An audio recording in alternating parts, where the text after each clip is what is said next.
Hello বন্ধুরা, সকালবেলা যদি গরম ভাতের লগে এরকম একটা ভর্তা রেসিপি থাকে তাইলে তো আর কোনো কথাই নেই।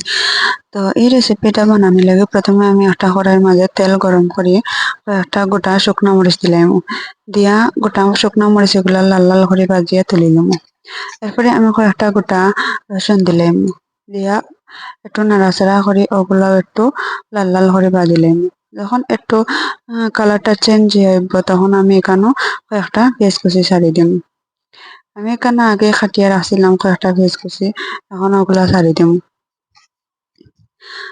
তো ভেজ কুচি গুলা ছাড়ার পরে আমি এটান বালা করে ভাজিলাম আবারও। যখন এটা একটু লাল লাল হয়ে যাইব তখন আমি এখানে দুইটা টমেটো কুচি ছাড়ি দিম।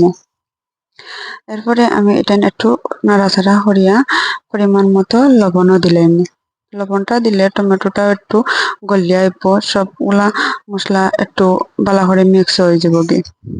তো তখন আমার এটা কিন্তু মোটামুটি তেল উপরে উঠে যাচ্ছে, সবগুলা মশলা মানে পেঁয়াজ রসুন আরো যে টমেটো কুচি ছাড়ছিলাম এগুলা কিন্তু ভালো করে মিক্স হয়ে গেছে গিয়া, তেলটাও উপরে উঠেছে। এখন আমার এটা কিন্তু রেডি।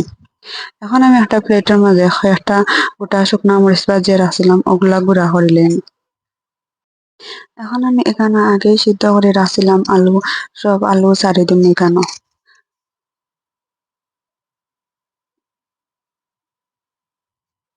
ছাড়ার পরে আমি সব আলু এগুলা ভালো করে মাখি লাইম। এখন আমি আগে যে মশলা রেডি করে রাখছিলাম ওগুলাও ছাড়ি দিমু। ছাড়িয়া এখানের মধ্যে কয়েকটা কাঁচামরিচ কুচি, কয়েকটা ধনিয়া পাতা কুচি ছাড়ি দিমু।